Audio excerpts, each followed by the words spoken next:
Bonjour tout le monde. Bonjour.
Je pense qu'on attend encore 2-3 minutes histoire que tout le monde, puisse se connecter.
Je vous propose qu'on démarre.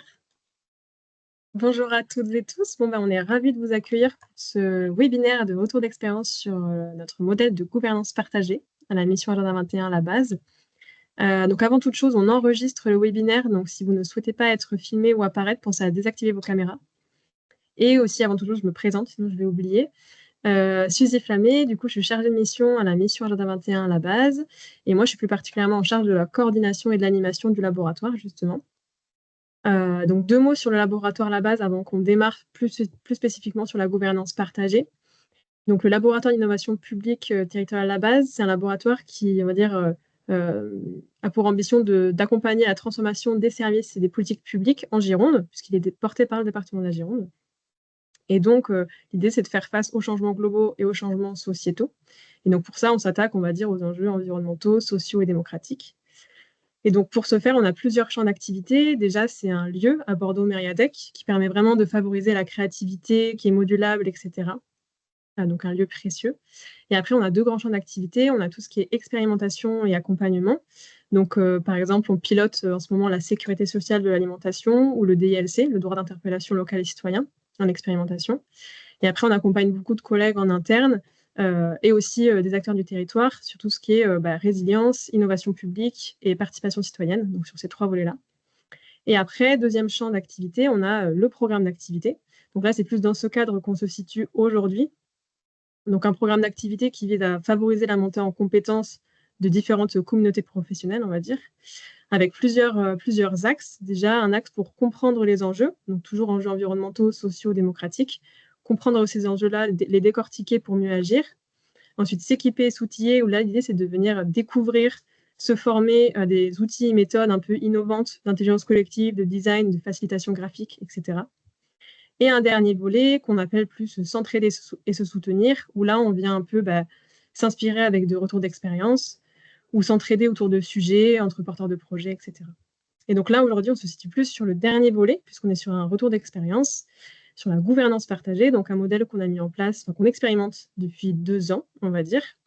Et donc, juste redire que ce cycle, ce retour d'expérience de gouvernance partagée s'inscrit justement dans un cycle un peu plus global sur la gouvernance partagée. Donc aujourd'hui, c'est un peu une mise en bouche où on va vous parler de la gouvernance partagée. Qu'est-ce que c'est? Qu'est-ce qu'on fait? Pourquoi on est passé sur ce modèle de gouvernance-là? Qu'est-ce qui fonctionne moins bien? Voilà. Et après, on aura 2 ateliers pratiques. Un atelier sur la gestion par consentement et un atelier sur l'élection sans candidat. Alors, je vais juste vous donner les dates dès maintenant. Donc, le 21 novembre pour la gestion par consentement et le 9 décembre pour l'atelier pratique élection sans candidat. Donc, n'hésitez pas à vous inscrire parce que ça permet vraiment de comprendre plus concrètement et de manière pratico-pratique ce que ça peut vouloir dire en fait d'être en gouvernance partagée. Et on aura aussi un arpentage sur des modèles innovants de gouvernance le 22 novembre. Voilà, de toute façon, on vous enverra toutes ces infos-là après le retour d'expérience. Donc, on est ensemble pour 1h30. Donc, on va avoir 20 à 30 minutes de présentation par Claire et Justine, donc mes 2 collègues de la mission aussi, qui seront là pour vous présenter et intervenir sur ce que c'est la gouvernance partagée. Et après, on aura un grand temps de questions et d'échanges, donc n'hésitez pas à noter toutes vos questions dans le chat, on les relèvera à la fin. Et même, on est peu nombreux aujourd'hui, donc aussi, je pense qu'on pourra assez librement parler et échanger à la fin. Voilà. Claire et Justine, je vous laisse prendre la parole. Merci beaucoup. Donc, on va vous partager un petit support. Vous me dites juste quand vous le voyez apparaître, parce qu'à partir de ce moment-là, on ne vous voit plus. C'est bon, On le voit. Claire. Ouais. Super. On peut directement passer à la première diapo, du coup. Ouais. Alors, bonjour à toutes et à tous. Je me présente à mon tour. Donc, je suis Justine Boredon et je fais aussi partie de l'équipe de la mission Agenda 21 à la base au conseil départemental de la Gironde. Donc, je vais être une des 2 intervenantes pour vous présenter ce retour d'expérience, sachant qu'il y a aussi connecté d'autres membres de l'équipe en plus de Suzy qui pourront aussi éventuellement venir abonder nos propos. Alors, on avait prévu 3 petits temps dans cette présentation. Je pense qu'on en aura pour pas plus de 20 minutes, je pense, au total, avec l'idée d'avoir des propos introductifs sur de quoi on parle quand on parle de gouvernance partagée. Voilà, un peu aller préciser les termes et le cadre dans lequel on l'a mis en place, nous. Ensuite, faire un zoom vraiment sur notre expérience et voir comment ça s'est traduit au sein de notre équipe. Et enfin, un dernier temps plutôt sur les apprentissages, voilà ce qui fonctionne et ce qui fonctionne moins bien. Donc peut-être pour démarrer, aller un petit peu préciser les contours de ce qu'on entend par gouvernance partagée. Donc, quand on parle de gouvernance partagée, en réalité, pour nous, ça a voulu dire de pouvoir vraiment, on va dire, questionner la répartition des responsabilités et donc du pouvoir au sein du collectif que l'on forme. Heu, voilà, donc on vient s'interroger là-dessus, sur quelle part de responsabilité, sur quoi et pour qui. Et ben, en passant par là, on se rend compte que ben, ces questionnements-là vont nous amener forcément à proposer de nouvelles manières de travailler ensemble et donc vont nous amener à devoir faire évoluer nos pratiques et notamment en ce qui va concerner la prise de décision, voilà, qui va pouvoir prendre des formes très différentes de celles qu'elle peut avoir dans une organisation plus classique. Et ces questionnements qui vont amener, mais on rentrera un peu plus dans le détail après, à bien sûr devoir retravailler les postures individuelles qu'on occupe dans voilà, une organisation plus standard, pour aller vers voilà, une posture et des savoir-être qui soient axés vers le coopératif. C'est une approche qui reste en 3 dimensions. Ça, c'est aussi important pour nous de le préciser. L'horizontalité parce qu'on vient tout remettre à plat et partager, on va dire, le pouvoir et les responsabilités entre les membres de l'équipe et que ce ne soit plus centralisé par une personne. Mais pour autant, on garde bien entendu de la verticalité puisque chacun des membres de l'équipe va avoir voilà, ces responsabilités, ses pouvoirs de décision sur ben, les responsabilités, les périmètres qui lui sont confiés. Et la profondeur, bien sûr, puisqu'on va venir travailler ben, en profondeur, en finesse, le fonctionnement et les enjeux auxquels on doit répondre au sein de notre équipe. Donc, voilà un petit peu notre définition peut-être des 3 pôles que peuvent représenter la gouvernance partagée. Alors, une petite présentation rapide de la mission Agenda 21 pour que vous puissiez vous projeter pour savoir dans quel cadre on a appliqué ça. Donc, la mission Agenda 21, la base, c'est une mission qui est rattachée au directeur général des services au sein du conseil départemental. On a pour mission de pouvoir assurer la veille, l'appui et l'innovation pour les transformations sociales, écologiques et démocratiques au sein de la collectivité territoriale. Donc voilà, c'est déjà une mission qui en soi est voilà, repose aussi sur les enjeux d'innovation et donc sur des fonctions, voilà, qui vient travailler sur des fonctionnements, qui vient questionner les fonctionnements classiques de l'administration. On est une équipe de 10 personnes avec 9 chargés de mission et une assistante. Et on a à notre charge la mise en œuvre d'une feuille de route politique qui porte sur la résilience, l'innovation territoriale et la démocratie participative. Sur cette diapo, vous avez également en bas la raison d'être de la mission Agenda 21. Vous allez voir que la raison d'être, en fait, c'est aussi un des éléments clés, un des éléments socles sur lequel on va bâtir après notre gouvernance. Donc, nous, notre raison d'être, c'est de pouvoir avoir un territoire à la hauteur des enjeux pour assurer le bien-être de tous aujourd'hui et demain. Voilà, ça, c'est la raison d'être de la mission Agenda 21. Voilà pour le cadre de notre équipe. Et pourquoi cette petite équipe a donc décidé de se lancer dans une démarche de gouvernance partagée?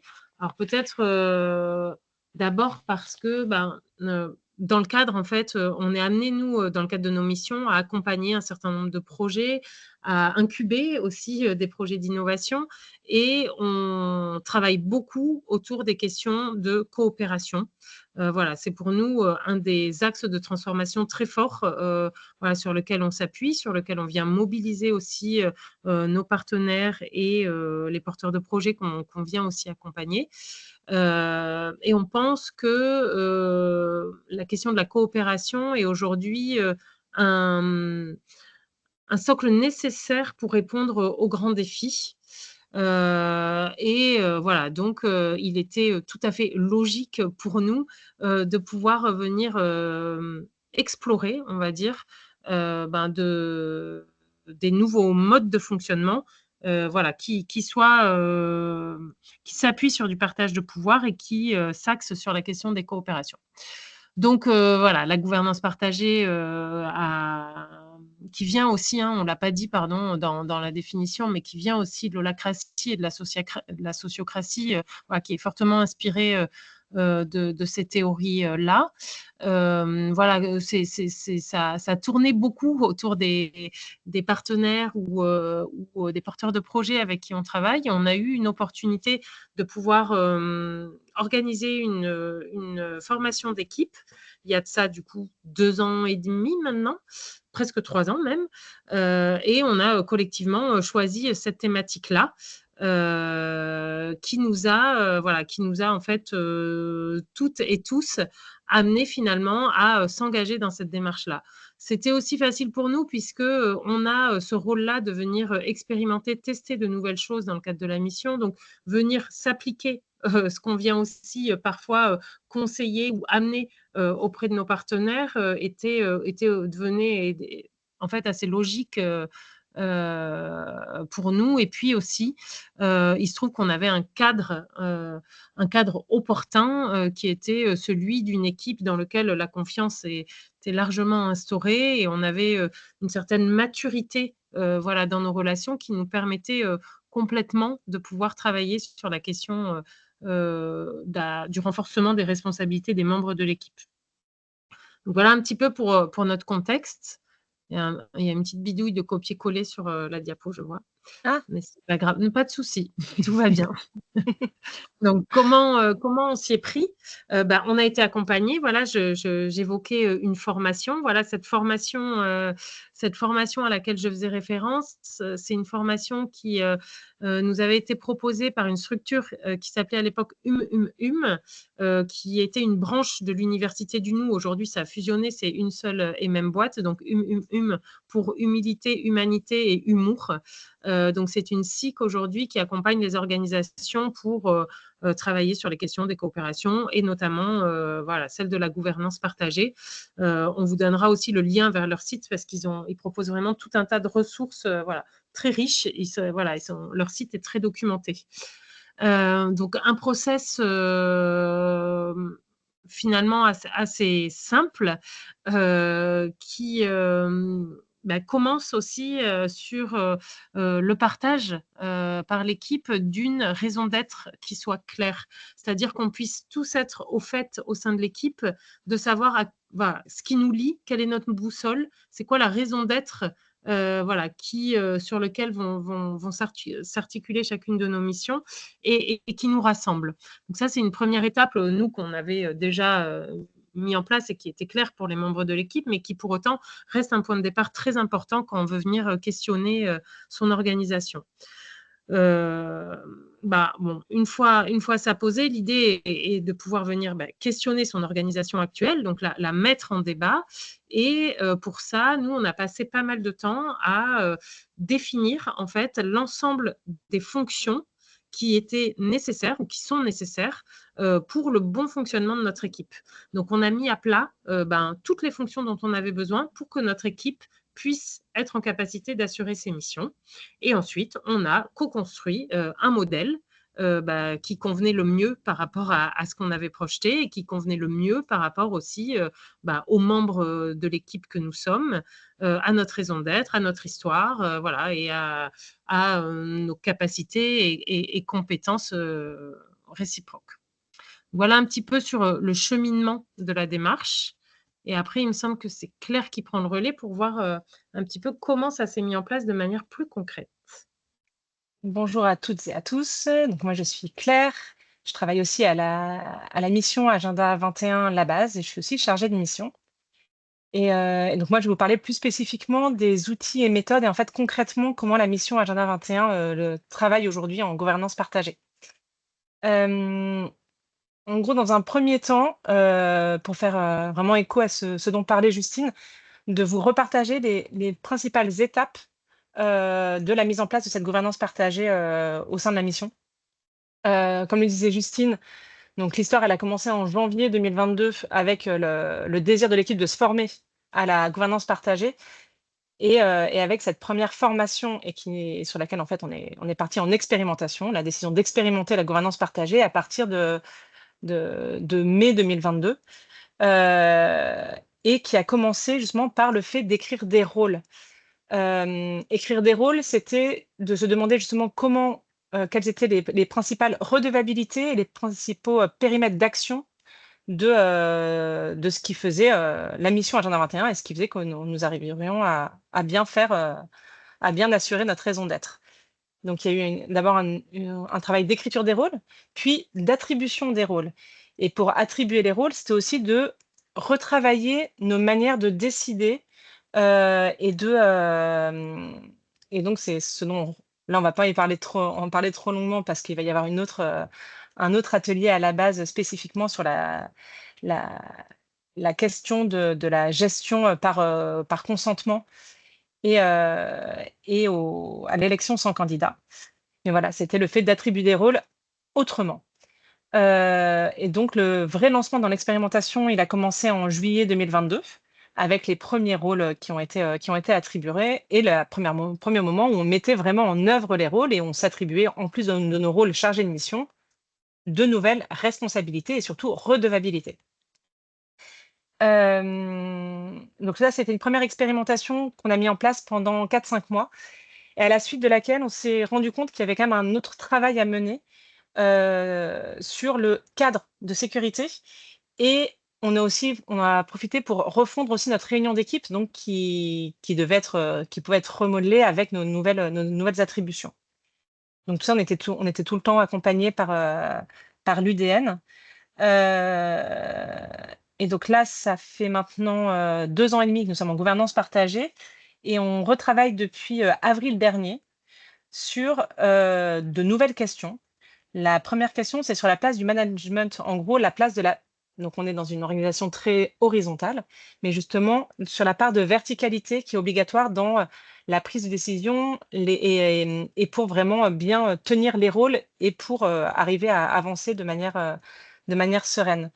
Donc ça, on s'est fait aussi accompagner sur cette partie-là et aussi au bout d'un an, de se dire, mais en fait, par rapport à cette nouvelle organisation, qu'est-ce que ça demande aujourd'hui comme évolution?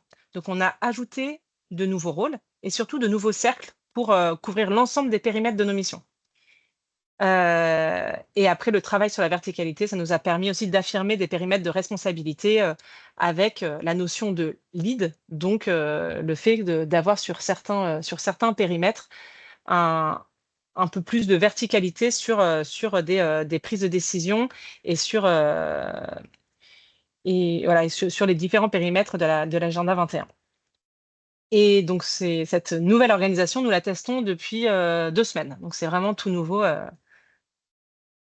Après, concrètement, voilà sur quoi on s'appuie. Donc, on va pas aller sur l'ensemble des outils et méthodes, mais sur certains qui sont vraiment extrêmement importants. Celui qui est le plus important, c'est, en tout cas au départ, et d'ailleurs nous on l'avait fait dans un second temps parce que la mission Agenda 21 travaillait déjà sur ces questions-là depuis longtemps, mais il y a 2 choses qui sont vraiment de travailler sur la raison d'être et sur le cadre de sécurité qui vont vraiment être un socle extrêmement important pour que la gouvernance partagée puisse prendre.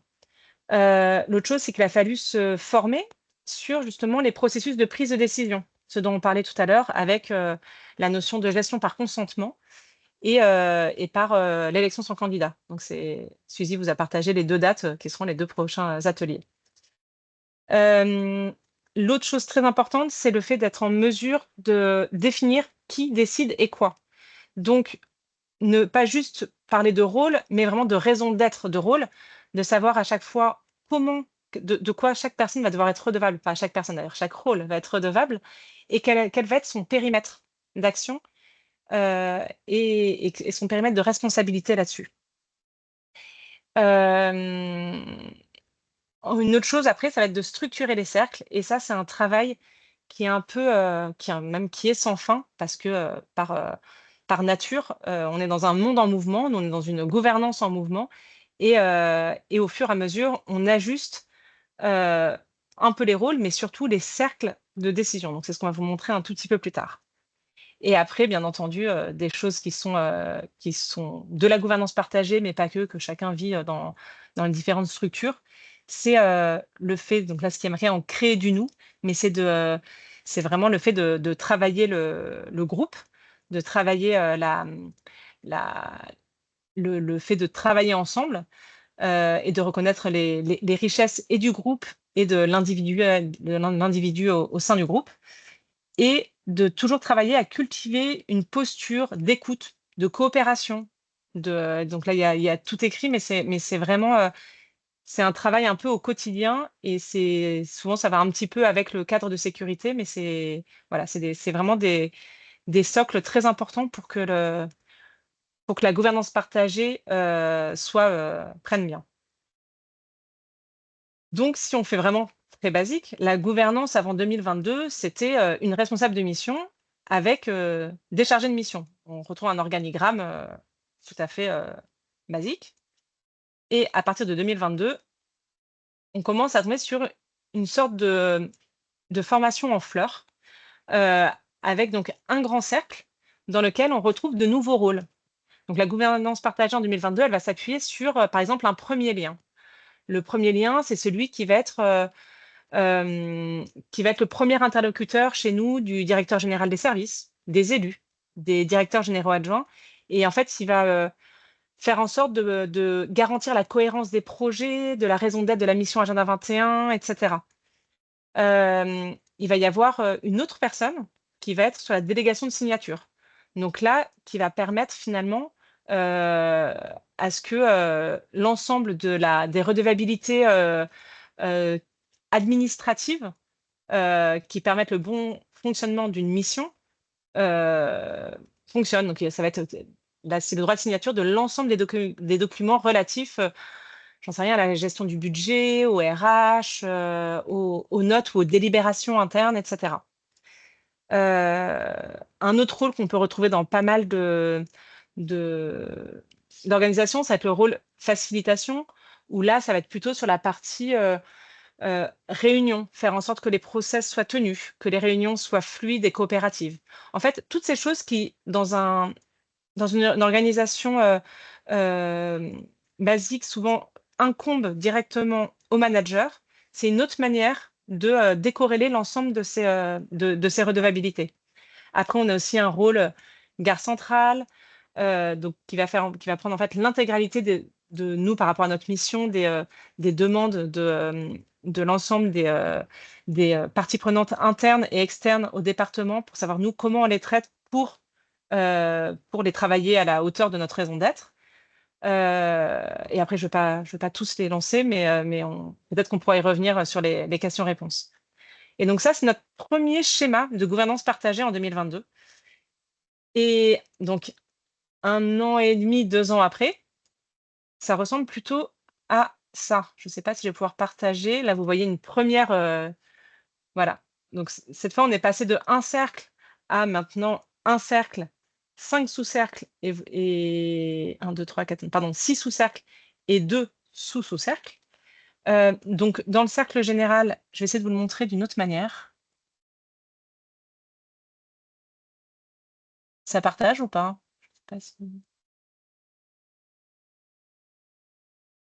En fait, je vous vois pas, donc si vous me dites pas. Oui, Oui, ça oui, fonctionne. Je ne sais pas si ça partage les onglets ou le... Voilà. Ouais. Voilà, donc là, vous retrouvez l'équivalent du cercle général que nous avions.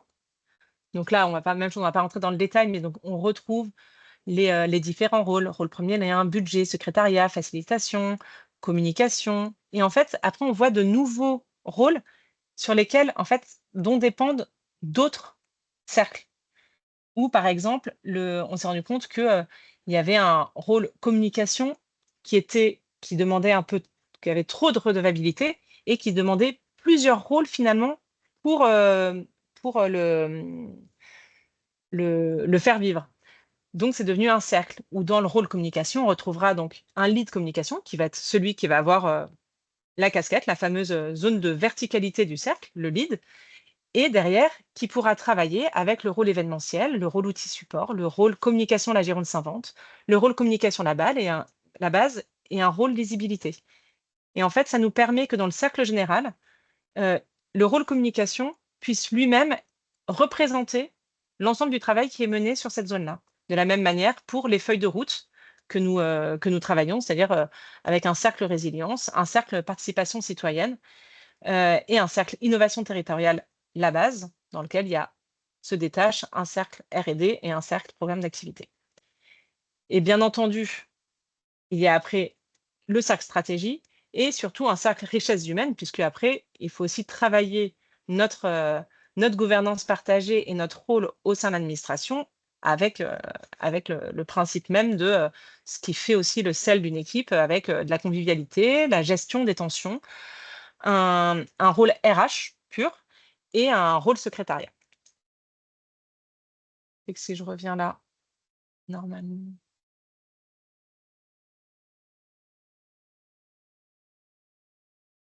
Voilà. Justine, je te laisse reprendre la gouvernance. Ok. Alors, ouais, mais tu peux tourner du coup. Oui, c'était refaire une petite synthèse de ce que Claire vient d'évoquer aussi, donc, et de la manière en fait dont ça s'incarne chez nous. Donc, la gouvernance partagée, c'est une dizaine de grands points du coup au sein de la mission Agenda 21, avec une raison d'être qui est claire. On a une stratégie voilà, qu'on vient co-décider, mais qui est bien sûr liée aux priorités du mandat politique. On a une gouvernance qui est co-construite et évolutive, sur laquelle on vient passer du temps, hein, c'est aussi important. Hein, voilà, on a 2 heures par mois qui sont sacralisées pour travailler sur notre gouvernance. Et voilà, avec des ordres du jour qui sont définis à l'avance. Une équipe dans laquelle la question de la co-responsabilité de chacun est vraiment renforcée, c'est-à-dire qu'on vient vraiment chacun de manière individuelle être vraiment partie prenante des responsabilités voilà, qu'incombe à l'équipe. Chaque membre de l'équipe est légitime voilà, sur les fonctions qu'il vient d'occuper. Voilà, on a du coup une organisation qui est extrêmement détaillée, avec des interlocuteurs qui sont identifiés sur chaque sujet, chaque projet, voilà, pour que quand on vient s'adresser à la mission, voilà, on sache vers qui orienter les personnes. Voilà, et du coup, on a tout ça est très cadré, avec des rôles qui viennent un peu structurer, comme vient de l'évoquer Claire, notre organisation. Voilà, et puis c'était quoi la dernière phrase? Une envie d'explorer de nouvelles manières de travailler, voilà, décider, coopérer, agir à la hauteur des enjeux. Voilà, tout ça vient toujours servir un peu la raison d'être qu'on poursuit au travers de la mission. Voilà, donc ça, c'est un peu voilà, en synthèse. Donc, il y a dans ce modèle-là, voilà, on va dire des réussites, des éléments qui viennent nous conforter dans le fait que voilà, on s'est orienté, voilà, on a eu raison de s'orienter vers cette modalité d'organisation-là. Pour autant, ça ne marchera pas forcément pour tout le monde. Donc, il y a des réussites, mais il y a aussi des choses qui fonctionnent moins bien. Donc, sur ce qu'on a appelé les pépites, il y a clairement la question de la mobilisation et de l'engagement de l'équipe. Voilà, chaque membre de l'équipe est pleinement engagé de par les responsabilités qui viennent lui incomber. Juste vous préciser que, par exemple, ces éléments-là, c'est les membres de l'équipe qui les partagent collectivement. On n'est que porte-voix avec Claire. Donc, on va avoir un investissement et une participation de chacun dans les prises de décision, et ça, c'est très engageant, en fait, voilà, dans le travail de manière générale, avec des responsabilités qui sont augmentées, mais pour autant des périmètres qui sont très clarifiés sur là où on est en capacité de prendre des décisions ou pas. Voilà, une démarche qui permet effectivement de questionner le fonctionnement de l'équipe. Et ça, je le disais, hein, on y passe du temps, voilà, on y travaille. On a des périodes de l'année, enfin là, depuis 2 ans et demi qu'on est engagé dans cette démarche-là, on a des périodes pendant lesquelles on va y passer vachement plus de temps, parce qu'on vient explorer voilà, un nouveau pan de la gouvernance partagée, et on va avoir un petit groupe de l'équipe. C'était le cas voilà, dans ces derniers mois. Il y a un petit groupe de proposeuses qui a travaillé à l'évolution de notre fonctionnement, voilà, et on y a passé beaucoup de temps. Voilà, c'est un travail permanent, mais qui permet d'avoir que chacun puisse avoir vraiment une vision globale de tout ce que mène l'équipe et de tout ce dont l'équipe est en responsabilité. Et tout ça, et c'est assez important, mine de rien, dans une atmosphère voilà, conviviale et de partage, voilà, qu'on arrive complètement à conserver avec notre petite échelle. Voilà, ça c'est dit à peu près sur, mais après les membres de l'équipe qui sont autour de l'écran pourront bien entendu compléter tout ça. Mais il y a aussi des choses qui fonctionnent moins bien. Claire? Allez, et c'est moi qui m'en charge. Parce qu'en effet, il y a aussi des points, bien sûr, qui fonctionnent moins bien, nos petits cailloux, ce qui frottouille. Voilà, la première chose on a quand même, avant de refaire cette présentation, on a demandé aux membres de la mission ce qu'ils en pensaient, et 100% des personnes ont quand même répondu, c'est chronophage. Et en effet, c'est chronophage pour beaucoup de raisons. Déjà parce qu'il faut revoir notre manière de fonctionner, qu'il faut tout réécrire, qu'on re-questionne énormément, et aussi que finalement, nous avons tous de nouveaux rôles. Et ce qui va venir derrière un caillou qui arrive un petit peu plus tard, qui est par moment le manque de reconnaissance du surplus de travail de chacun, de ce qui incombe de ces nouveaux rôles. Une autre chose dans la partie un peu chronophage, c'est en effet les prises de décision sont plus longues. Par moments, elles peuvent être aussi plus justes, mais c'est plus long. Voilà. Hem, d'autres, d'autres petits points de frottement, c'est aussi sur la lisibilité.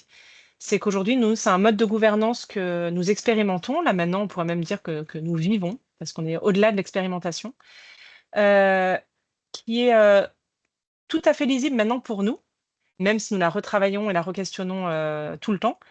Hem, Par contre, elle est quand même assez peu compréhensible pour l'extérieur. C'est vrai que souvent, nous nous présentons, nous montrons notre modèle de gouvernance, mais c'est vrai que s'il n'y a pas trop de propos introductifs, c'est assez compliqué de partager la dernière slide que je vous ai montrée avec les cercles, les sous-cercles, les leads. Ça n'a pas de sens. Donc souvent, nous montrons que le cercle principal, et rien que ça, ça demande voilà, ça demande beaucoup d'explications, et donc quand c'est pas lisible, c'est pas toujours bien compris. Après, il y a plusieurs choses qui sont complexes. Ça ne veut pas dire que c'est impossible, mais sur lesquelles nous, on doit un peu naviguer. C'est la complexité à articuler ça avec les rouages administratifs de la collectivité.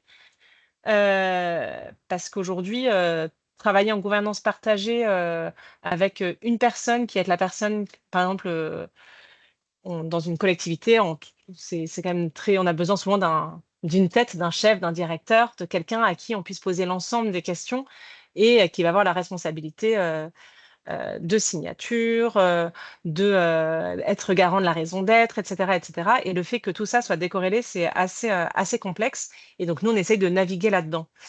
Hem, L'autre chose, c'est que, et ça, nous travaillons dessus, c'est vraiment le fait d'arriver à affirmer la verticalité des rôles.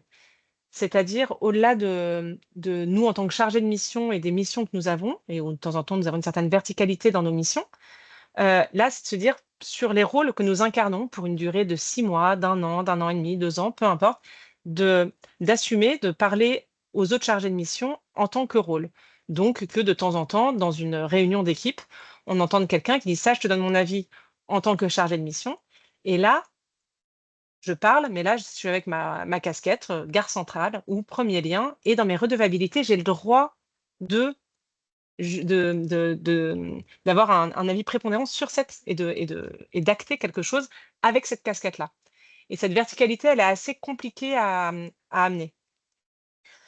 Hem, L'autre chose, comme vous avez pu voir, on continue beaucoup donc à questionner et à retravailler nos cercles, et cetera, et c'est très difficile d'avoir un schéma parfait et qui convienne à tous.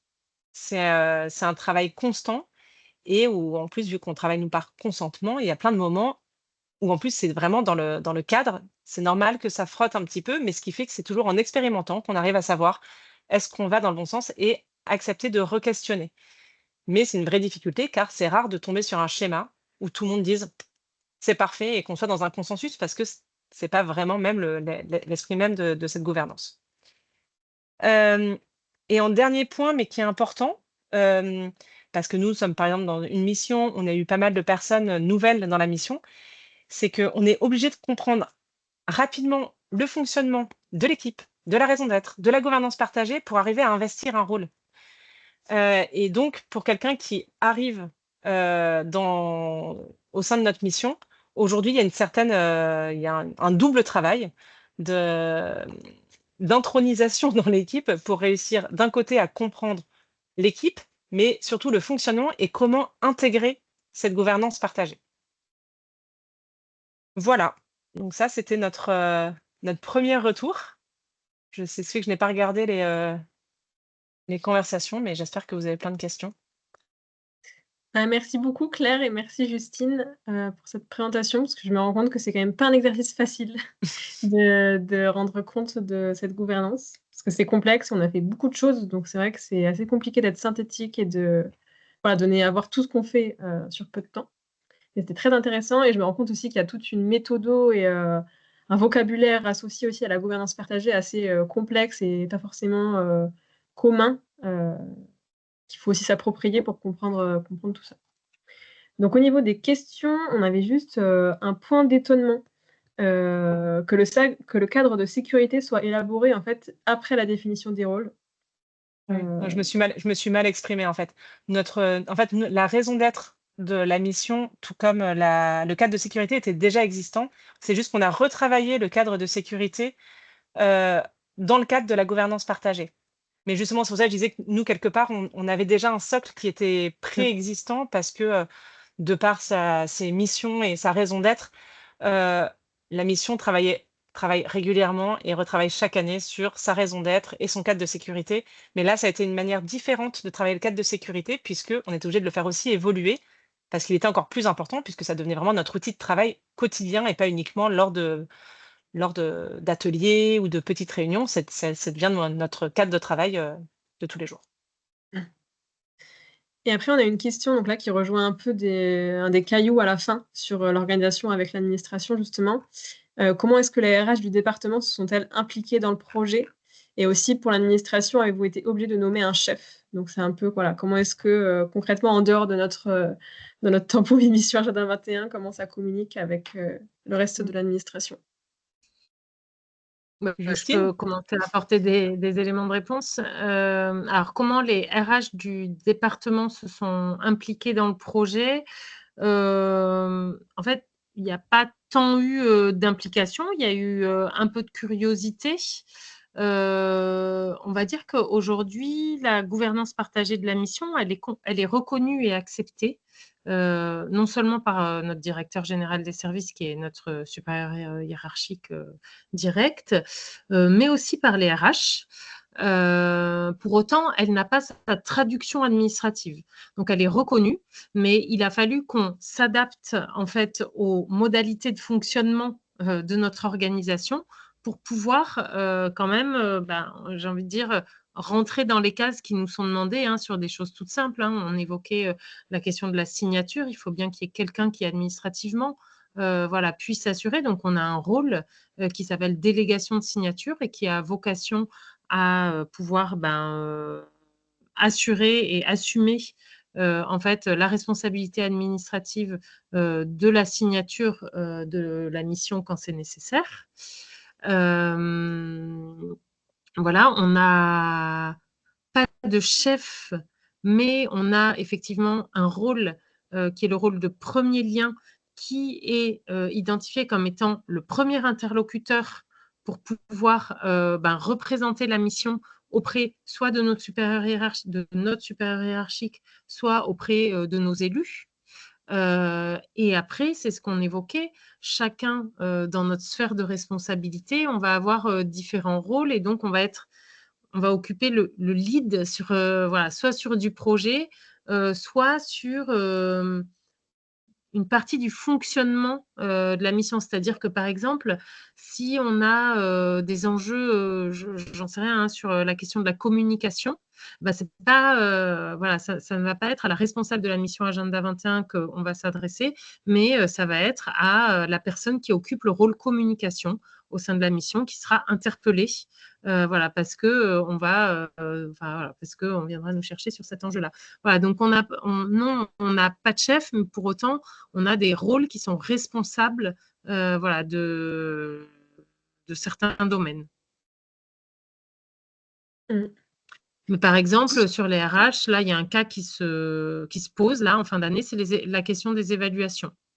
Là, typiquement, dans une organisation comme la nôtre, c'est quelque chose qui est très cadré, où à chaque fois, le supérieur hiérarchique suit des entretiens avec l'ensemble des agents dont il a la responsabilité, remplit, donne un avis, etc., transmis au RH.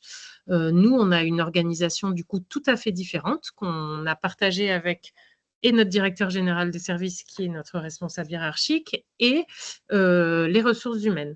Donc, en réalité, on est sur une organisation pour les évaluations qui fonctionne en trinôme, et chaque personne va être évaluée par 2 membres de l'équipe. On a une trame, un questionnaire qui est le même que celui qui est soumis à l'ensemble de l'organisation. On a un logiciel en interne d'évaluation qu'on utilise, donc on garde la même trame. Nous, on vient se poser quelques questions annexes qui sont propres à nos modalités de fonctionnement, mais pour autant, on remplit, chaque binôme d'évaluateurs est en charge de remplir l'évaluation de l'agent qui l'évalue pour l'équipe. Et après, on a le rôle délégation de signature qui vient signer ces évaluations. Pour autant, ça ne se fait pas comme ça de manière, j'ai envie de dire, complètement hors sol ou déconnectée d'une stratégie. Pour autant, en amont, on a une raison d'être qui est définie, on a des objectifs qui sont confiés à la mission et on vient réfléchir une stratégie avant de fixer des objectifs. Je veux dire, les objectifs de chacun des membres de la mission ne sont pas fixés indépendamment de la stratégie de l'équipe et de la boussole qu'on vient poursuivre. Voilà, tout ça est co-construit en amont. J'ai pas envie de dire par l'intégralité de l'équipe, mais par la personne qui en a la responsabilité et qui donc décide d'aller organiser une manière d'écrire la stratégie. Et justement, on a une question aussi en lien avec ça, mais quid des fiches de poste qui sont très formatées au département? Heu, Quid des fiches de poste? Mais en fait, on n'a pas fait évoluer réellement nos fiches de poste puisque elles étaient écrites, je pense, pour la plupart, pour les personnes qui étaient là avant qu'on s'engage en gouvernance partagée, les fiches de poste, j'avoue, n'ont pas été retravaillées, même si on s'était mis comme objectif, on ne l'a pas refait. Mais après, il y a pas mal de personnes qui ont rejoint l'équipe en cours. Ces 2 dernières années, on a pas mal de personnes qui ont rejoint l'équipe. Et donc, ça faisait partie effectivement des éléments qui étaient mentionnés dans la fiche de poste, de pouvoir prendre part à la gouvernance de l'équipe, même si on a tout un process pour intégrer la gouvernance partagée. Voilà, les nouveaux membres de l'équipe ne prennent pas directement des responsabilités sans avoir en amont être passés par plusieurs étapes. Et après, il y avait justement aussi une volonté d'uniformiser un peu nos fiches de poste pour que chaque nouvelle personne qui arrive puisse incarner des rôles différents malgré sa fiche de poste. Il y avait aussi cette Complètement. volonté-là Mmh. d'uniformisation. Mmh. Après, on avait aussi une réflexion sur la ressemblance avec le domaine de la qualité. Donc je cite certains principes de cet exemple de gouvernance partagée sans me renvoyer à la démarche qualité, qui encourage notamment d'élaborer collectivement une cartographie des processus dépassant les périmètres des services, ainsi que le process de décision. Qu'en pensez-vous? Alors, moi, Moi, je personnellement, je n'en pense pas grand-chose parce que je ne connais pas la démarche qualité. Enfin, je ne saurais pas rentrer dans le détail. Claire, tu as peut-être un non, avis plus. j'allais poser exactement la même question. Est-ce que je sais pas Soraya, si vous voulez prendre la ouais. parole, n'hésitez pas.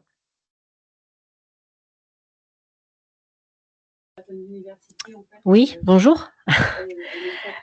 Donc, Mon intervention, elle portait effectivement sur la démarche qualité, un process qui existe notamment auprès de structures qui veulent voilà, faire reconnaître une norme ISO notamment. Donc il y a toutes notamment des établissements publics locaux par exemple, voire aussi des entreprises qui s'engagent dans une démarche qualité dans le but effectivement de faire reconnaître une norme et ensuite de pouvoir valoriser une sorte de label. Bon, au-delà de ça, de ce label, effectivement, ça permet à une structure, à un collectif de repenser, un petit peu comme vous. C'est pour ça que ça me faisait penser à ça, parce que moi j'ai baigné là-dedans pendant presque 15 ans. Repenser comme vous, l'organisation d'un service, d'une structure, effectivement dépasser également, parfois, les responsabilités, les périmètres des services pour prendre une décision collective. Je prends un exemple, un établissement public qui a différents services. Lorsqu'il s'agit d'identifier des arbitrages pour tel ou tel travaux, par exemple, ça aussi, ça participe à l'amélioration d'une décision collective en impliquant aussi, pourquoi pas, et ça a été le cas notamment dans mon expérience, des agents ou des personnels qui sont éloignés de ce processus de décision, mais qui sont importants à prendre en compte dans, comment dire? Le relevé de pratique ou, voilà, les choses un petit peu concrètes comme par exemple des collègues qui peuvent être agents techniques et qui sont au cœur de, par exemple, de l'infrastructure. Donc, vraiment alors, c'est plutôt, effectivement, une démarche en lien avec une norme qualité, mais effectivement, votre présentation, elle me renvoie à ça. Alors je ne sais pas si d'autres, personnes ont déjà entendu parler de cette démarche, ont été impliquées, mais en tout cas, même si c'est bon, le vocabulaire est un peu différent, mais j'ai l'impression il y a des objectifs qui se rejoignent en tout cas dans la volonté aussi, d'impliquer tout le monde, quel que soit aussi, son rôle dans une structure et avec ses compétences et son regard aussi parfois extérieur. Voilà, c'était une remarque que je faisais au collectif. OK, bah, merci beaucoup pour ce retour d'expérience, sur ce Je retour vous en prie. d'expérience. C'est intéressant de pouvoir aussi voir les filiations, peut-être que des fois, on les différentes démarches. Après, on avait une question de Virginie sur, est-ce qu'il y a d'autres services qui fonctionnent comme ça en gouvernance partagée au département ou pas? Alors moi, à ma connaissance, non, pas poussé à ce point-là. Après, il y a certains services ou en tout cas, il y a des envies de travailler avec, certaines des notions de gouvernance partagée ou en tout cas, il y en a pas d'autres où qui a fait l'exercice à ce point-là. Mais après avec, certains des cadres, oui. Par contre, il me semble, la ville de Grenoble, il y a un service entier de la ville de Grenoble, qui fonctionne en gouvernance partagée, ou une direction entière, je sais plus laquelle. Ils avaient déjà proposé un webinaire, que moi que j'avais pas pu suivre, mais je sais que, eux, ils ont fait l'expérimentation à l'échelle d'une direction. Bah, ça rejoint un peu une autre question justement sur est-ce qu'il y a une limite du nombre de membres, dans une organisation en gouvernance partagée? Au-delà duquel ce serait pas adapté, en fait? Est-ce qu'il y a un nombre maximum de Ça revient un peu justement à nos et pépites et cailloux. Donc ce serait génial d'avoir justement le retour d'une ville qui l'aurait mis en place dans une grande direction. Puisque, nous là vous m'arrêtez si je dis des bêtises parce que moi ça fait que 3 ans que je suis au département, mais j'ai quand même eu l'impression que la gouvernance partagée, elle avait été vraiment facilitée, au départ par la taille de la mission, par le fait qu'on était, à l'époque, 6 chargés de mission, qui étaient déjà assez expérimentés, de la même catégorie. En fait, il y a quand même des choses qui faisaient qu'au départ, il y avait quand même un socle qui était assez neutre pour travailler en gouvernance partagée. Hem et d'ailleurs, donc on a eu, de nouvelles arrivées, et en fait, on se rend compte que justement, c'est avec les nouvelles arrivées où il faut encore plus travailler et l'horizontalité et la verticalité et la profondeur, ce qu'expliquait Justine. Et souvent, en fait, c'est, plus l'équipe est grande, plus ça demande de travailler justement cette notion de rôle, de cercle, de sous-cercle et surtout de verticalité, donc de lead au sein même de ces organisations. Mmh. Donc tout ça, en vrai, c'est assez, stimulant intellectuellement, c'est responsabilisant, mais c'est vraiment chronophage. Donc en tout cas, à mon sens, nous, on y verrait.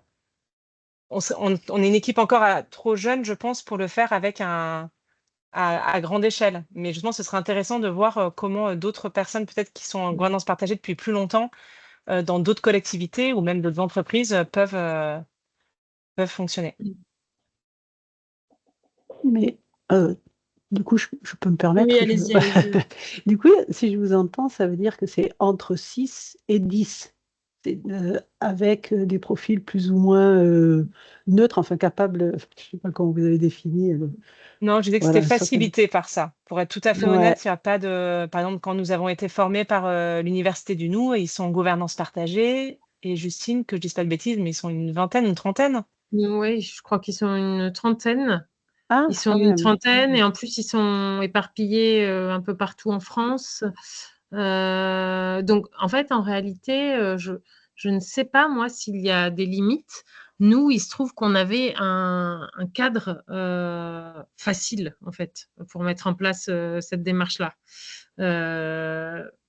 Et après, nous, on n'est pas du tout, on n'est pas non plus des spécialistes. Voilà, on a expérimenté, mais pour autant, on n'est pas du tout des spécialistes non plus de la gouvernance partagée. Donc, je pense que sur la théorie, il doit y avoir probablement enfin, une démarche possible et applicable à des échelles vachement plus grandes et qu'on ne maîtrise pas. Là, j'avoue qu'il faudrait plutôt aller voir du côté soit de l'université du Nou, voilà, soit du côté voilà, de la sociocratie, de l'holacratie, voilà, s'il y a aussi d'autres modèles d'organisation à d'autres échelles qui sont proposés. Mais ça doit pouvoir fonctionner, hein, puisque à Grenoble, il me semble qu'ils l'ont fait plus largement. Mais voilà, à voir comment ça fonctionne. Et ce qui peut aider aussi, parce qu'on ne l'a pas dit, mais on a aussi un rôle Mouftagouf, qu'on appelle Mouftagouf, donc c'est un rôle qui justement s'occupe un peu de la gouvernance partagée, d'organiser les réunions Mouftagouf, etc. Et donc je pense que plus l'organisation est grande, plus ce rôle demande à être énergisé par peut-être plusieurs personnes, enfin d'avoir un cadre bien dire structuré et partagé par tout le monde, quoi.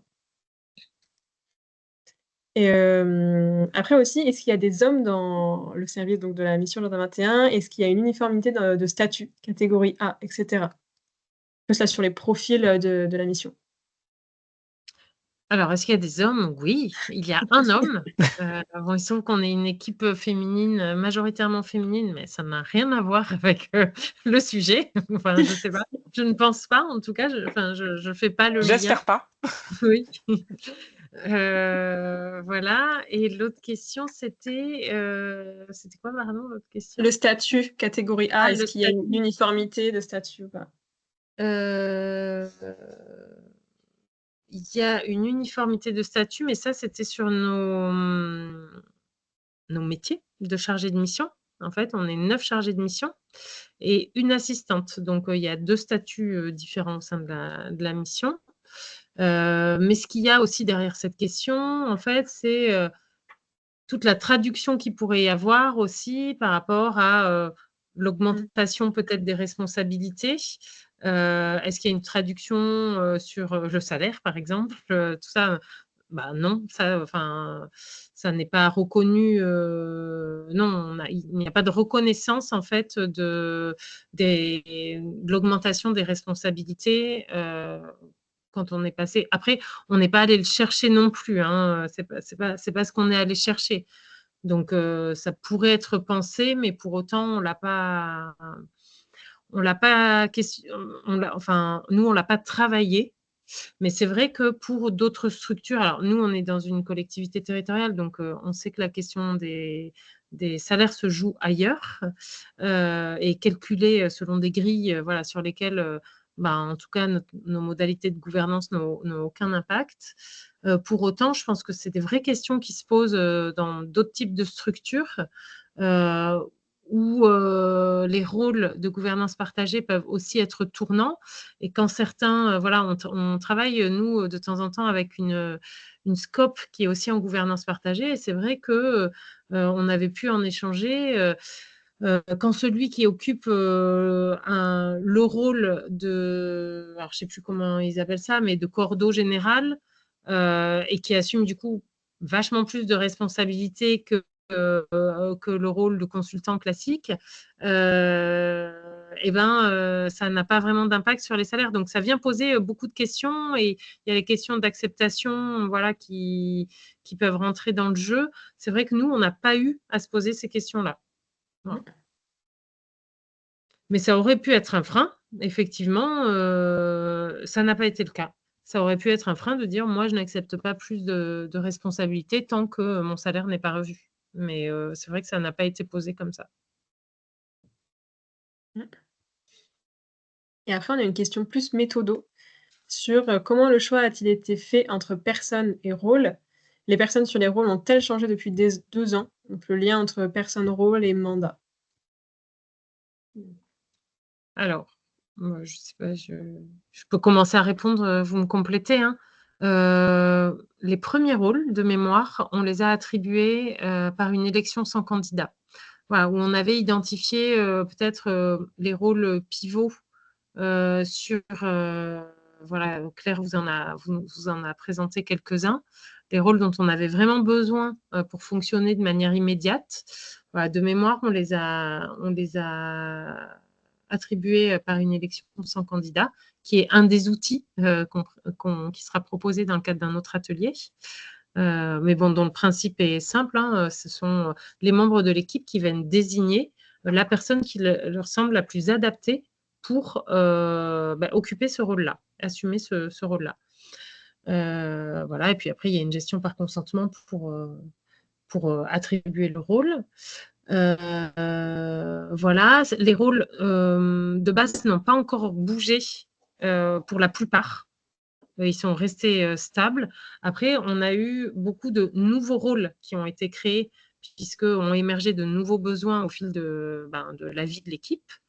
Même si, dans la manière dont on l'a pensé, on était quand même parti sur des mandats voilà, qui soient à durée déterminée, en fait, hein. Avec l'idée, voilà, d'être quand même sur du temps assez long pour s'approprier son rôle et ancrer des pratiques, mais avec l'idée aussi de pouvoir, à un moment, tourner dans ces rôles-là. Voilà, on n'était pas, enfin, on a mis notre énergie ailleurs pour l'instant parce que voilà, des questions, il y en a qui se posent au quotidien. Et c'est vrai qu'en 2 ans, on a gardé la majorité des rôles qu'on s'était attribués au départ. En fait, souvent, ça revient à nos fameux cailloux où vraiment le côté chronophage, une élection sans candidat, c'est génial, mais c'est long à mettre en place.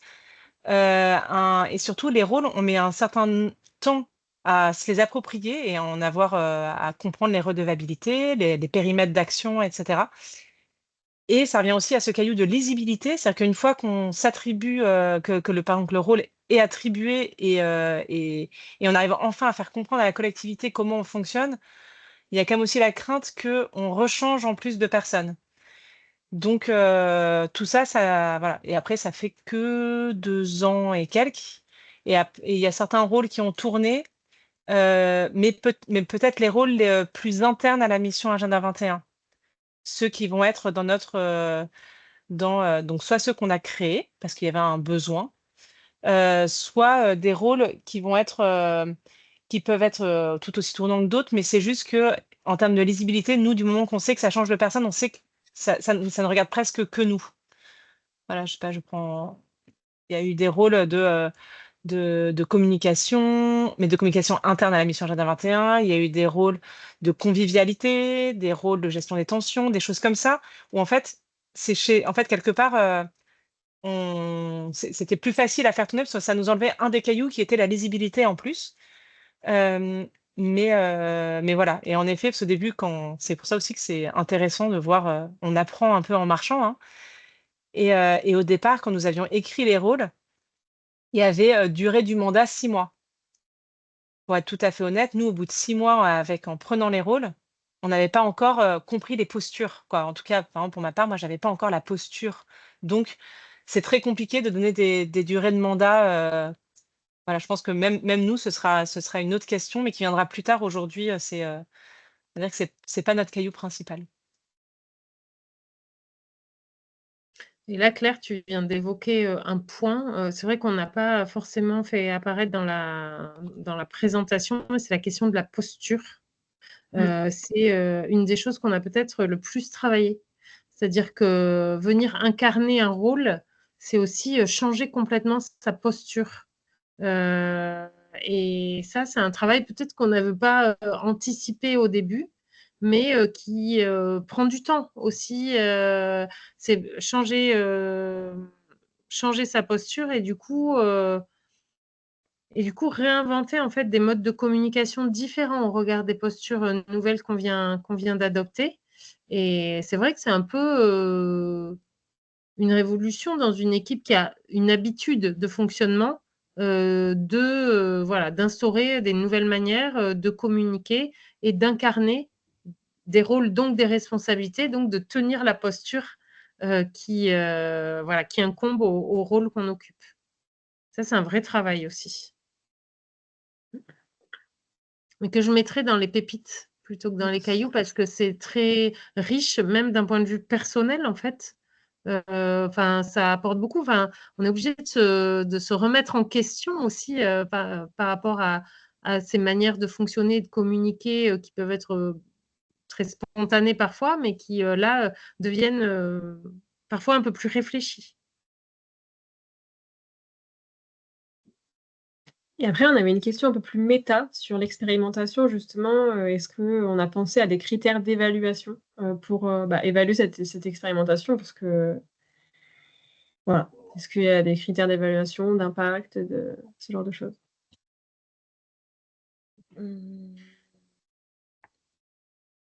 Alors, Je pense que ouais, vas-y. je dirais que là, aujourd'hui, on en est au premier retour d'expérience. On n'a pas encore pensé des critères d'évaluation comme on peut entendre des critères d'évaluation. Par contre, il y a des choses sur lesquelles on s'est déjà penché en disant, mais en fait, on était plutôt en termes de turnover, de bien-être d'équipe, de budget, pour être tout à fait honnête, puisqu'aujourd'hui, il y a un poste, le principe de manager n'est pas là. Donc, en fait, si on devait même le chiffrer, en fait, on peut le chiffrer. Mais après, des critères d'évaluation plus, en tout cas, très, on va dire plus normés, quand on revient à la démarche qualité, ça non, on l'a pas encore fait, mais c'est des choses qu'on pourrait, mais avec peut-être des indicateurs peut-être un peu différents de ceux qu'on est habitué à utiliser. En fait, on est beaucoup quand même dans une démarche d'amélioration continue. Peut-être que Claire, tu peux arrêter le partage parce qu'on a le Ah oui, merci pardon. en gros depuis. Non, il n'y a pas de souci. Je vois pas le même écran que vous, donc c'est toujours un. On est dans une démarche d'amélioration continue dans le sens où en fait, de nous-mêmes, on vient re-questionner, mettre au centre, en fait, quand il y a un dysfonctionnement, quand il y a quelque chose, enfin, un élément qui relève de l'organisation qui n'est pas satisfaisant pour un ou plusieurs membres de l'équipe, on vient le poser au centre pour essayer d'aller apporter des éléments de réponse, etc. Donc, c'est plutôt une démarche d'amélioration continue. Et après, c'est vrai qu'on était allé chercher on a essayé de garder un peu le fil avec l'Université du Nou qui nous avait formés au départ de l'aventure. Et on avait gardé le fil en se disant que 2 fois par an, voilà, on les recontacterait pour faire une journée un peu prise de recul, prise de hauteur, où on essaie d'avoir un peu un regard un peu critique sur ce qu'on vit et en même temps un peu d'extériorité pour nous aider pas forcément à évaluer, mais en tout cas à prendre du recul et faire bouger les choses si c'est nécessaire. On a une autre question sur les pépites évoquées. Est-ce que la gouvernance partagée, elle fait naître des besoins d'information ou des besoins sur des méthodes collaboratives nouvelles à mettre en œuvre pour aider à la prise, je pense qu'il manque un mot, ainsi qu'au changement de posture? Bah oui, oui. Bah, nous, le point de départ a été une formation Donc, c'était aussi se former à de quoi on parle quand on parle de gouvernance partagée, comment ça peut s'incarner et quels peuvent être les outils sur lesquels on peut s'appuyer. Donc, on évoquait l'élection sans candidat, la gestion par consentement. Voilà, ça a fait partie des outils auxquels on a été formé, entre guillemets. Et sur les questions et dans la formation aussi, qui n'était pas non plus une formation de 6 mois, hein, c'était 2 jours. Mais dans la formation aussi de l'Université du Nou, il y avait aussi pas mal de réflexions autour de la posture, qui est très incarnée aussi par la structure, parce que c'est un duo de facilitateurs qui dispensaient la formation. Ils incarnent complètement ce qu'ils viennent transmettre. Donc, il y a aussi de l'inspiration, voilà, quand on vient vivre ça. Puis au-delà de ça, nous, on essaie d'être en veille et de s'auto-former ou d'aller chercher de la formation quand c'est nécessaire, bien sûr. Mais oui, c'est important de se former tout le temps. Et là, typiquement, on peut prendre l'exemple de la formation gestion des conflits que l'on va faire prochainement, qui donne suite justement pour revenir davantage se former et augmenter le rôle gestion des conflits. Pour justement qu'on s'outille sur les désaccords, comment est-ce qu'on est en désaccord, comment est-ce qu'on travaille mieux sur les conflits quand on y est confronté, en fait. Ouais. Nous n'avons pas d'autres questions à ce jour. Je ne sais pas si vous avez des questions, n'hésitez pas à prendre la parole parce qu'on n'est pas beaucoup, donc si vous voulez directement prendre la parole, n'hésitez pas. Ou si Justine et Claire, vous voyez d'autres points à approfondir qu'on n'a pas encore évoqués.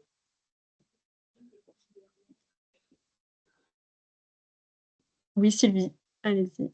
Oui, bonjour à vous tous et toutes. Moi, c'était pas forcément une question, c'est plus une remarque. Je trouve que c'est très intéressant, qu'un laboratoire, voilà, d'innovation expérimente, finalement ce sur quoi depuis des années, vous travaillez à la base et qui est, vraiment, faciliter, l'intelligence collective dans les organisations et la place de chaque, individu, voilà. Et je trouve que c'est, très intéressant ce retour d'expérience, que vous avez. Et moi, je suis vachement intéressée par la suite de vos propositions autour voilà, des démarches, des outils, voilà, comment aller mettre en œuvre ce genre de démarche par ailleurs, quoi. Voilà, donc moi, c'est plus voilà, une remarque sur le fait que bravo. Ah, je voyais Oui. Caroline qui nous demande si nous sommes heureuses. Oui, j'ai adoré J'adore. aussi.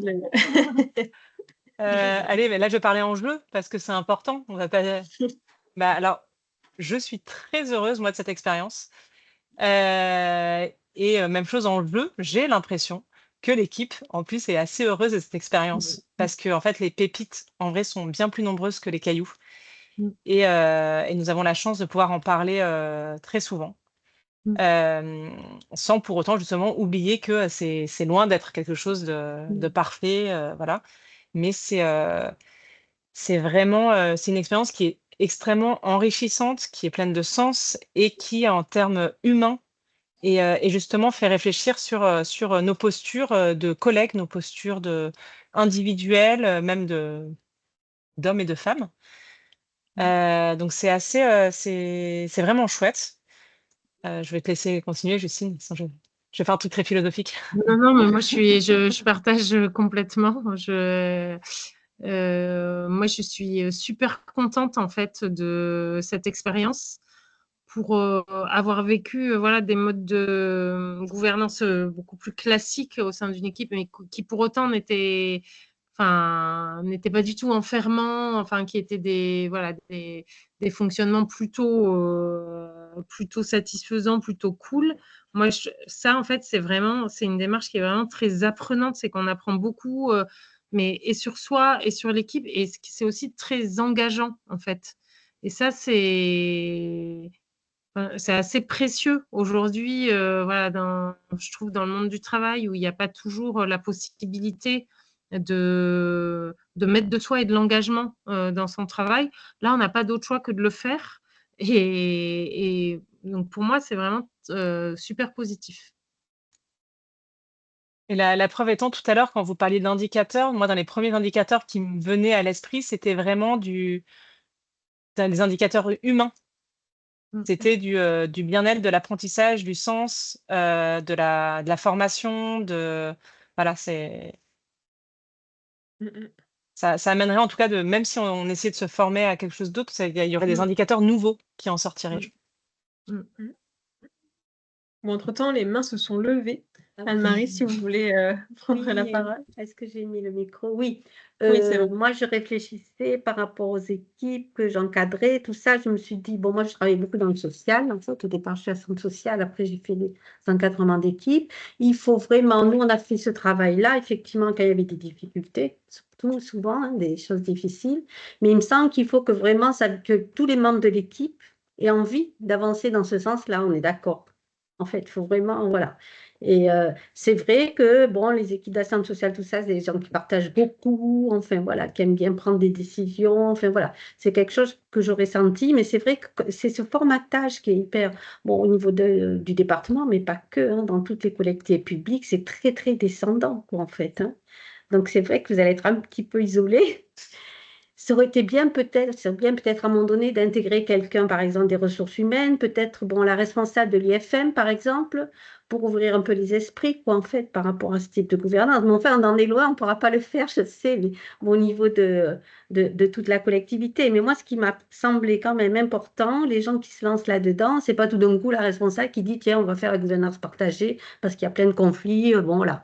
Et bon, les personnes ne se sentent pas aussi prises en considération. Il me semble quand même que, enfin, je pense que quand vous êtes lancé là-dedans, c'est que tout le monde était d'accord pour aller sur ce type de fonctionnement. On est d'accord, hein? Oui, et il y a Ça quelque peut chose pas qu'on être quelque chose de descendant. Enfin, voilà, ça peut pas. En fait, il y a quelque chose qu'on n'a pas précisé aussi. Alors, certes, au départ, il y a eu cette opportunité de faire une formation d'équipe. On était parti à l'époque sur le principe de pouvoir avoir chaque année une formation proposée à toute l'équipe. Ça faisait partie des sujets qui nous intéressaient. Donc, quand on s'est lancé, on ne savait pas vraiment que ça allait complètement bouleverser. On voulait se former, mais on ne savait pas jusqu'où ça allait nous mener en réalité. Et bon, en fait, on a directement enclenché la démarche. Il se trouve qu'en cours de route, la responsable de l'équipe a quitté le département. Donc, en plus, on s'est retrouvé un peu sans responsable. Voilà, et on a de fait vraiment fait fonctionner voilà, de manière très fluide ce nouveau fonctionnement, ces nouvelles modalités de gouvernance. Donc, ça a peut-être aussi facilité. Mais pour autant, c'est vrai que tout le monde adhérait. Après, si je projette dans des équipes dans lesquelles il pourrait y avoir peut-être un peu moins d'adhésion, ça reste faisable aussi. Je veux dire, voilà, les engagements peuvent aussi être plus ou moins mesurés en fonction des personnes, des envies, et ça peut rester viable aussi. Voilà. Il y a toujours, voilà, on a toujours au sein d'une équipe voilà, des appétences voilà, plus ou moins développées voilà, pour s'impliquer de manière générale. Donc, voilà, ça peut aussi intégrer tout type de personnalité, en fait. Il faut avoir le désir et l'envie d'aller vers ça, en fait. Oui. Parce que c'est quand même très différent. Et c'est vrai que, bon, oui. disons que dans les collectivités publiques, on n'est pas du tout, c'est pas que le département. Moi, j'ai fait beaucoup de collectivités, on n'est pas du tout là-dedans. Oui. C'est très descendant. Oui. Ok, c'était une remarque, en fait. Merci beaucoup. Sandrine, vous vouliez aussi intervenir? Oui, ben, merci beaucoup déjà de m'avoir acceptée dans le groupe. Je suis arrivée un peu avec retard, mais c'est un sujet qui m'intéressait et puis j'ai vu qu'il y avait une petite fenêtre de tir, donc voilà. Moi, je suis vraiment contente d'entendre ce projet-là, surtout de la part voilà, de Mission Agenda 21 qui voilà, ben, préconise hein, la transversalité, cette gouvernance partagée. Ben, j'ai envie de dire que sur les territoires quand même, sur certains territoires ruraux notamment, on a cette possibilité quand même de travailler un petit peu en gouvernance, hein, parce que bon, faut rester humble toujours et modeste, rien n'est acquis. Et effectivement, on revient toujours en arrière, on avance aussi d'un petit pas, mais c'est le propre même de ces modèles, j'ai envie de dire, de gouvernance et de prise de décision. Et sur le territoire Médoc, où je travaille en tant que conseillère développement territorial depuis 2 ans et demi, on est en train de travailler sur justement la mise à plat un peu des acteurs du numérique. Donc moi, j'ai organisé au mois de juin avec mes collègues aussi de l'insertion, mes collègues de l'accueil. En interne, déjà, on se met en mouvement. Et en plus, on invite évidemment tous les partenaires du territoire à venir à ces instances-là pour travailler sur la question du numérique, parce qu'on voit bien que le numérique, si on n'est pas là pour coordonner à un moment donné, bien qu'il y ait des acteurs hein, de coordonnateurs déjà, mais ça devient très kafkaïen et cornélien parce qu'on ne sait plus qui fait quoi. Et au milieu de tout ça, il y a des prestataires qui sont là pour le marché hein, du numérique. Mais nous, l'intérêt que l'on a, c'est que ben, les publics, tous les publics du territoire aient le même traitement d'égalité dans les réponses qu'ils ont et surtout qu'il n'y ait pas de personnes qui restent ben, sur le banc de touche, qui soient exclues du numérique, notamment les seniors, les personnes sans papier.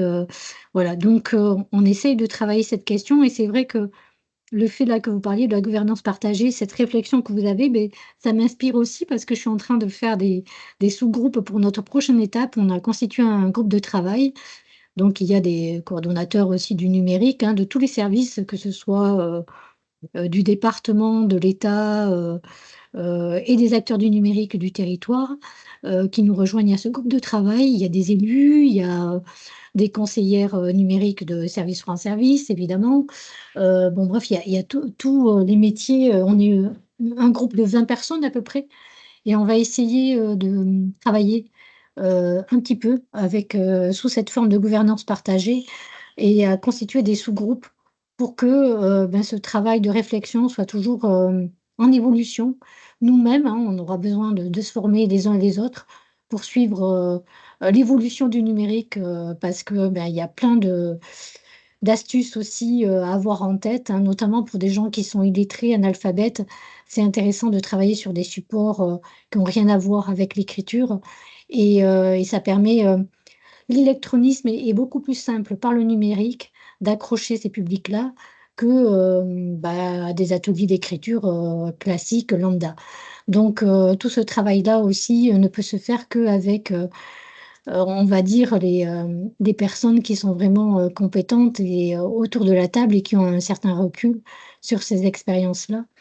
Donc voilà, je ne sais pas si, mais j'ai pas vraiment de questions, mais si ce n'est que bah, je pourrais euh, vous inviter dans la boucle si vous souhaitez un jour venir sur le territoire du Médoc et nous insuffler aussi votre énergie, vos ressources à vous au niveau du questionnement, c'est porte ouverte. Voilà. Merci beaucoup. Chouette. Bon, déjà, en termes de ressources, on vous a envoyé là les liens de l'UDN. Il y a un Oui, site j'ai vu. dédié à la gouvernance partagée. Et c'est Très un peu une bien. mine d'or quand même, parce qu'on y trouve beaucoup de choses. On vous remettra les liens dans le mail qu'on va vous envoyer après. Super. Mais c'est vrai qu'il y a déjà beaucoup, beaucoup de ressources sur ça et c'est chouette. Merci beaucoup. Pascal, vous vouliez prendre la parole également? Il y a le micro. Le truc de base. Ah, désolée. Oui, bah déjà pour vous remercier, je suis ravie toujours de trouver les propositions de la base. Là, votre expérience sur la gouvernance partagée, c'était vraiment, comment dire, ça m'a interpellée, ça m'intéresse et donc je suis ravie d'avoir participé à ce rétex et je suis ravie d'avoir entendu Sandrine, je vous l'appelle comme ça, Madame Pastoy, parce que j'ai un petit dada moi aussi, c'est-à-dire que étant à la DSIN, hein, donc du coup dans le numérique, j'ai tout à fait conscience que même entre nous, dans une équipe informatique, on a un vrai millefeuille de compétences et que pour communiquer entre nous ou pour être plus créatif, on va dire, on a besoin de beaucoup collaborer. On a beaucoup de mal à collaborer entre nous. Et il me semble que voilà, par petite équipe d'une dizaine à des profils un peu différents, ça peut être super intéressant d'essayer de mettre en place comme ça des gouvernances partagées sur des sujets comme, je sais pas, l'intelligence artificielle, la communication, pour arrêter de parler en termes d'outils, mais parler plutôt en humain. C'est-à-dire, voilà, on n'a pas besoin de compte rendu, on n'a pas besoin, enfin, on a 25 000 outils de communication ou plein d'idées de création sur l'intelligence artificielle, mais comment on fait pour véritablement se mettre en ordre de marche et, comment dire, et partager des bonnes pratiques, comment faire émerger des idées qui seront utiles, que ce soit aux agents, au public, voilà. Donc c'est un axe qui m'intéresse et voilà, et l'aspect humain, l'aspect de, enfin, l'idée de la posture, de chacun prend son rôle, chacun oublie un peu son masque social et essaye d'aller vers l'autre pour que chacun se comprenne et qu'on avance ensemble. Je trouve que c'est très intéressant, quoi. Voilà, c'était juste le retour que je voulais faire. Merci beaucoup, Justine. Tu voulais réagir, rebondir Non, ou c'était non, c'était juste une petite remarque, se dire que peut-être ce que vous évoquez, Sandrine, Pascal, c'est peut-être la mise en œuvre de démarches de co-construction ou de construction partenariale dans le cadre de projets ou de mise en œuvre de politiques publiques qui ne relèvent pas forcément d'une gouvernance partagée, mais qui pour autant peut faire appel à des outils communs.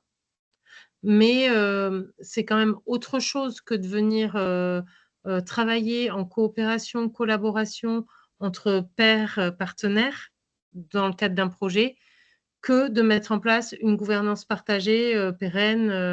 Voilà. Au sein d'une équipe, il y a quand même c'est pas tout à fait la même traduction, même si ça fait appel parfois à des logiques qui peuvent être communes. Ouais, c'était juste cette réaction. Oui, oui, tout à fait d'accord.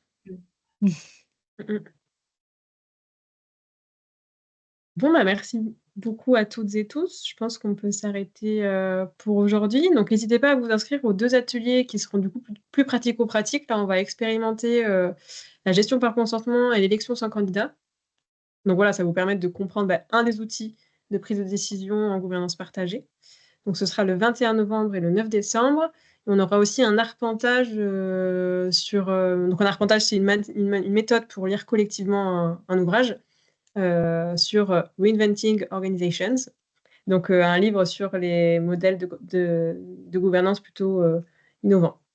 Voilà. De toute façon, on va vous envoyer tout ça après par mail pour que vous puissiez vous inscrire directement. Merci beaucoup. On vous souhaite une Merci très à belle toutes et journée. tous. Merci. Merci beaucoup. Au Au revoir. revoir. Au revoir.